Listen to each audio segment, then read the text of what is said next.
Shalom, saudaraku yang dikasihi Tuhan. Sebagai pemberita kitab Wahyu, saya akan menyampaikan beberapa hal yang penting supaya saudara jemaat-jemaat yang terkasih tidak lagi bingung diombang-ambingkan oleh pengajaran yang aneh-aneh yang mengatasnamakan berita akhir zaman dan sejenisnya. Saudaraku, saya beberapa saat melihat ada ajaran dari Tiongkok yang menyatakan bahwa Tuhan Yesus sudah bereinkarnasi di dalam tubuh seorang manusia. Kemudian dia datang secara diam-diam di Tiongkok dan saat ini sudah ada, tinggal menunggu proses untuk datang di awan-awan itu, saudaraku. Itu tidak benar, saudaraku. Nanti saya akan tunjukkan kepada saudara. Kemudian ada lagi satu ajaran yang cukup aneh, saya pikir. Ini dari ada seseorang yang menyatakan diri sebagai Rasul Paulus akhir zaman, Rasul Paulus II, saudaraku. Ini lucu, saudaraku. Yang menyatakan bahwa nanti yang datang di akhir zaman itu bukan Tuhan Yesus, tetapi anak manusia, saudaraku. Ini kacau. Saudaraku, mari kita baca kebenaran firman Tuhan dari apa yang tertulis di dalam kitab suci dan sesuai dengan bimbingan Roh Kudus. Jadi kalau mengungkap buka rahasia firman Tuhan itu harus betul-betul eksegesis dan dipimpin oleh Roh Kudus, saudaraku. Jangan ngawur, saudaraku. Wahyu pasal 1 ayat 1-3. Saya bacakan. Inilah wahyu Yesus Kristus yang dikaruniakan kepadanya supaya ditunjukkannya kepada hamba-hambanya apa yang harus segera terjadi, dan oleh malaikatnya yang diutusnya ia telah menyatakan kepada hambanya Yohanes. Yohanes telah bersaksi tentang firman Allah dan tentang kesaksian yang diberikan oleh Yesus Kristus, yaitu segala sesuatu yang telah dilihatnya. Berbahagialah ia yang membacakan dan mereka yang mendengarkan kata-kata nubuat ini dan yang menuruti apa yang ada tertulis di dalamnya, sebab waktunya sudah dekat. Saudaraku, ini Wahyu pasal 1 ayat 1-3 ini menyatakan bahwa yang akan datang di akhir zaman ini adalah Yesus Kristus, saudaraku. Inilah wahyu Yesus Kristus. Bukan inilah wahyu anak manusia, tidak, saudaraku. Bukan juga inilah wahyu Tuhan yang bereinkarnasi di Tiongkok, tidak.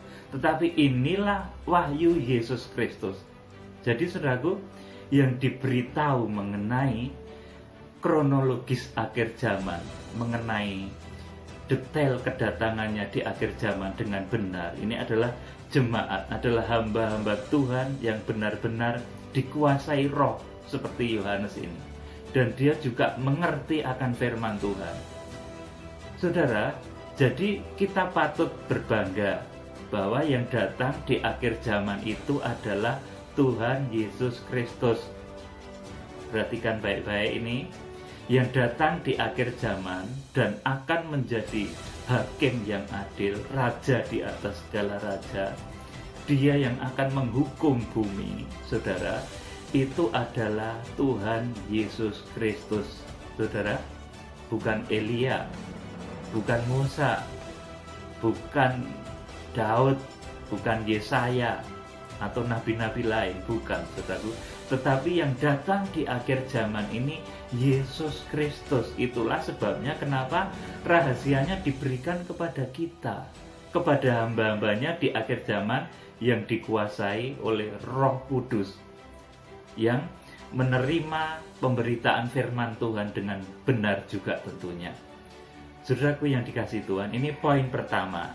Wahyu pasal 1 ayat 1-3 ini adalah wahyunya Yesus Kristus, saudaraku. Jadi ini bukan wahyu anak manusia. Ini bukan wahyu Tuhan yang datang di Tiongkok, bukan, saudaraku, sama sekali bukan. Hindari pengajaran yang itu, nanti saudara akan keliru. Saudara, ini adalah wahyu Yesus Kristus, bahwa yang akan datang di akhir zaman itu adalah Yesus Kristus, bukan nabi lain, bukan orang lain, bukan Elia, bukan Musa, bukan Yesaya, saudaraku, bukan orang lain.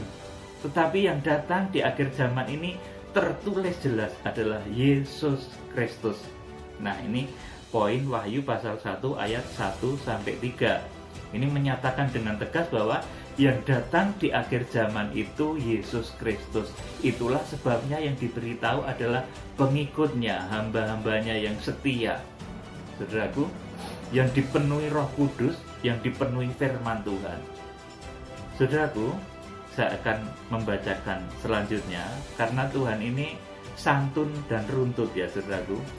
Kalau Wahyu pasal 1 ayat 1-3 tadi menyatakan yang datang itu Tuhan Yesus, kemudian Wahyu pasal 1 ayat 4-8 ini sebelum datang itu dia titip salam dulu saudaraku. Judulnya juga salam kepada ketujuh jemaat saudaraku. Nah, di sini salam kepada ketujuh jemaat judulnya saudaraku. Saya akan bacakan. Jadi sebelum Tuhan datang itu saudaraku kayak orang yang berhubungan sangat dekat begitu saudaraku. Kalau seorang tunangan pria mau datang, bahkan mau tiba hari pernikahannya, sebelumnya saudaraku titip salam dulu. Lah ini salamnya di dalam kitab Wahyu pasal 1 ayat 4-8. Saya bacakan. Dari Yohanes kepada ketujuh jemaat yang di Asia Kecil, kasih karunia dan damai sejahtera menyertai kamu dari Dia yang ada dan yang sudah ada dan yang akan datang, dan dari ketujuh roh yang ada di hadapan tahtanya. Ayat 5, perhatikan baik-baik. Dan dari Yesus Kristus. Nah, saudaraku, ini yang akan datang itu memberikan salam kepada mempelainya, saudaraku. Dan dari Yesus Kristus, saksi yang setia, yang pertama bangkit dari antara orang mati, dan yang berkuasa atas raja-raja di bumi, bagi Dia yang mengasihi kita dan yang telah melepaskan kita dari dosa kita oleh darahnya, dan yang membuat kita menjadi suatu kerajaan, menjadi imam-imam bagi Allah Bapanya. Bagi Dialah kemuliaan dan kuasa sampai selama-lamanya. Amin. Lihatlah, perhatikan baik-baik, Ia datang, ya ini Yesus tadi saudaraku, Ia datang dengan awan-awan, dan setiap mata akan melihat Dia, juga mereka yang telah menikam Dia, dan semua bangsa di bumi akan meratap Dia, akan meratapi Dia. Ya dan amin. Saudaraku yang dikasih Tuhan, jadi di sini sebelum Tuhan Yesus Kristus itu datang sebagai mempelai pria surga, Dia tunangan pria surga bagi gerejanya, saudara, Dia titip salam dulu, saudaraku, bahwa inilah aku yang akan datang, Yesus Kristus, di ayat 5 ini. Dan dari Yesus Kristus, kemudian di ayat 7, lihatlah Ia datang dengan awan-awan, dan setiap mata akan melihat Dia, juga mereka yang telah menikam Dia, dan semua bangsa di bumi akan meratapi Dia. Ya dan amin. Saudara, dijadikan satu alasan yang sangat menggebu-gebu oleh yang dari Tiongkok itu, katanya Tuhan itu datangnya diam-diam, Dia seperti pencuri. Saudaraku, tidak, saudaraku, itu keliru, betul-betul keliru, saudaraku. Di akhir zaman Tuhan itu akan datang seperti mempelai pria surga. Bahkan memang Dia mempelai pria surga. Dan kalau mempelai pria itu datang, Dia pasti ngasih kode, memberikan satu tanda waktu kedatangan. Bahkan di dalam 1 Tesalonika 4 dan 5, kalau sudah membaca 1 Tesalonika 4 dan pasal 5, di sana di akhir zaman Tuhan Yesus Kristus itu datang itu seperti pencuri itu kepada orang yang hidup di dalam kegelapan, hidup di dalam malam, di dalam cara kegelapan yang kanak-kanak rohani. Tetapi kepada orang yang hidup di dalam terang, dia tidak akan datang seperti pencuri. Sudah perhatikan baik-baik ini. Jadi yang dari Tiongkok itu salah, betul-betul salah. Ngapain juga Tuhan Yesus harus datang seperti pencuri kepada mempelai wanitanya? Tidak, saudaraku. Dia akan datang sebagai mempelai pria.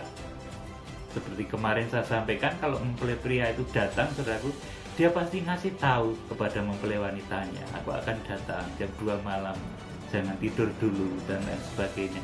Anak nggak dikasih tahu, apalagi tetangga tidak dikasih tahu, tetapi mempelai wanitanya akan diberitahu, saudaraku. Jadi ini, Tuhan tidak main curi-curian lagi kepada orang yang dikasihi dan disayanginya. Ngapain dia jadi orang lagi, kemudian muncul dari, misalkan dari Papua, jadi orang manusia lagi, saudaraku. Ini sangat tidak baik pengajaran seperti itu. Ngapain dia juga muncul dari Tiongkok, apalagi dalam gender wanita? Saudaraku, itu salah banget, saudaraku. Di akhir zaman Tuhan itu akan datang, di sini dinyatakan, saudaraku, lihatlah, ia datang dengan awan-awan, dan setiap mata akan melihat dia, juga mereka yang telah menikam dia, dan semua bangsa di bumi akan meratapi dia. Ketika Tuhan Yesus Kristus datang, saudaraku yang dikasih Tuhan, itu akan dilihat semua manusia, baik mempelainya yang sudah diungsikan di padang belantara selama 1260 hari, ataupun orang-orang lain yang tertinggal di bumi, antikris, bahkan musuh-musuh yang meninggikan diri, yang melawan Tuhan Yesus, nanti akan melihat kedatangan anak manusia dari langit ini, saudaraku, di awan-awan ini. Saudaraku, saya akan baca satu ayat juga, saudaraku.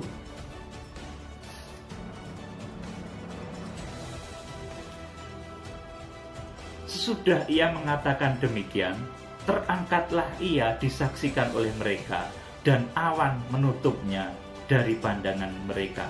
Ketika mereka sedang menatap ke langit, waktu ia naik, tiba-tiba berdirilah 2 orang yang berpakaian putih dekat mereka dan berkata kepada mereka, "Hai orang-orang Galilea, mengapakah kamu berdiri melihat ke langit? Yesus ini yang terangkat ke surga meninggalkan kamu akan datang kembali dengan cara yang sama seperti kamu melihat dia naik ke surga." Saudaraku, jadi Yesus itu, saudaraku, yang sudah terangkat disaksikan orang-orang Galilea yang heran waktu itu, Yesus ini akan datang, saudaraku. Yesus yang terangkat ke surga dilihat oleh orang Galilea waktu itu, ia akan datang kembali dengan cara yang sama seperti kamu melihat dia naik ke surga, saudaraku. Jadi Tuhan nggak main curi-curian lagi di akhir zaman, saudaraku. Nggak bereinkarnasi jadi perempuan di Tiongkok, itu ngaco banget, saudaraku. Apalagi, saudaraku, Tuhan jadi anak manusia di Papua, menjelma lagi jadi anak manusia, bereinkarnasi lagi. Saudaraku, itu ngaco banget, saudaraku. Saudara, jadi dari sini saja sudah sangat kelihatan bahwa pengajaran-pengajaran yang tidak benar ini sudah ditelanjangi oleh Tuhan Yesus melalui pembukaan rahasia Kitab Wahyu pasal 1 ayat 1 sampai 20 itu sudah menelanjangi Mesias-Mesias palsu yang akan menyesatkan banyak orang. Itu sudah ditelanjangi di sini karena Tuhan menyatakan diri, yang akan datang itu aku, Yesus. Dikatakan begitu. Ini juga wahyu Yesus Kristus, bukan wahyu lain, saudaraku. Kemudian pada Wahyu pasal 1 ayat yang kelima tadi juga dinyatakan, dan dari Yesus Kristus saksi yang setia, yang pertama bangkit dari antara orang mati, dan yang berkuasa atas raja-raja di bumi. Bagi Dia yang mengasihi kita, dan yang telah melepaskan kita dari dosa oleh darahnya, dan yang telah membuat kita menjadi kerajaan, menjadi imam-imam bagi Allah Bapanya. Bagi Dialah kemuliaan dan kuasa sampai selama-lamanya. Lihatlah, Ia di sini jelas Yesus, saudaraku. Ia datang dengan awan-awan, dan setiap mata akan melihat Dia, juga mereka yang telah menikam Dia, dan semua bangsa di bumi akan meratapi Dia. Iya dan amin. Jadi saudaraku, nanti kalau saya ungkap lagi kitab Wahyu pasal 9-20 nanti semakin terbuka jelas nanti, saudaraku. Kalau orang-orang yang ngomong ngaco sembarangan itu nanti akan terbuka, dibelejeti sama Tuhan, saudaraku. Karena tidak alkitabiah sekali. Yang datang di akhir zaman, saya tegaskan sekali, adalah Tuhan Yesus Kristus, bukan yang lain, bukan anak manusia yang lain, seperti yang dikatakan Rasul Paulus II yang mengaku-ngaku itu, saudaraku. Bukan. Tidak, jangan diikuti itu. Kemudian juga tidak seperti yang dikatakan yang dari Tiongkok itu, saudaraku, bahwa Tuhan sudah bereinkarnasi dalam diri seorang perempuan. Ini juga ngaco banget, saudaraku.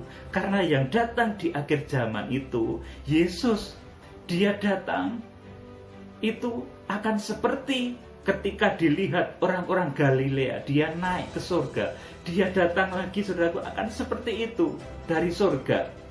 Saudaraku, bukan menyamar lagi, bukan menjadi anak manusia lagi, apalagi menjadi seorang wanita, apalagi menjadi anak manusia yang dilahirkan mungkin dari tanah Papua. Tidak, saudaraku. Yesus akan datang dari surga, dari langit, saudaraku, dan setiap bangsa, semua manusia akan meratapi, dan juga Dia yang telah menikam, Tuhan Yesus Kristus. Dia yang sudah mengolok, yang menikam, yang menghina, yang menolak, semua akan meratap dan nanti akan menangis kecewa. Ternyata yang datang betul Tuhan Yesus Kristus, bukan yang lain, saudaraku. Jadi di sini saya beritahu pada saudara, jangan ikuti hal-hal yang tidak benar, yang menyatakan diri Rasul Paulus II, Yesus lahir lagi, saudaraku, menjadi anak manusia yang lahir mungkin di Papua atau di mana, atau seperti yang diberitakan oleh pemberita di Tiongkok yang networknya sudah besar, meluas, bahwa Yesus itu lahir menjelma, bereinkarnasi dalam diri seorang perempuan. Itu jangan saudara terima. Itu satu pengajaran yang tidak alkitabiah. Dia bawa-bawa ayat Alkitab juga, saudaraku, tetapi dia nanti bikin kitab sendiri juga. Saudara lihat itu kitabnya warna merah, selalu ditonjolkan di videonya di awalnya itu, saudaraku. Itu bacaan mereka. Saya nggak percaya, saudaraku. Jadi, saudaraku, di sini saya akan menyampaikan kepada saudara sebagai pembawa, pemberita kitab Wahyu di akhir zaman yang alkitabiah dan didasarkan kepada kuasa Roh Kudus. Saya serukan kepada saudara, ikutilah pengajaran firman yang alkitabiah, firman yang digali secara eksegesis dan melalui urapan Roh Kudus dari orang-orang yang menerjemahkannya. Itu baru benar, saudaraku. Jadi, saudaraku, jangan ikuti Rasul Paulus II yang mengaku-ngaku muncul dari Papua, dari jauh sana, saudaraku. Itu salah, saudaraku. Jangan ikuti juga yang dari Tiongkok itu, yang menamakan satu sekte tertentu yang menyatakan diri bahwa Tuhan Yesus sudah bereinkarnasi dalam wujud seorang perempuan. Jangan diikuti itu, saudaraku. Mari kita kembali kepada pengajaran firman yang benar. Kegerakan memang akan terjadi, tetapi bukan kegerakan yang lain. Ini adalah kegerakannya Tuhan Yesus Kristus yang sesuai tertulis di dalam kitab Wahyu. Kiranya Tuhan memberkati saudara. Saudara diberikan roh hikmat dan wahyu. Salam penuaian. Haleluya. Amin.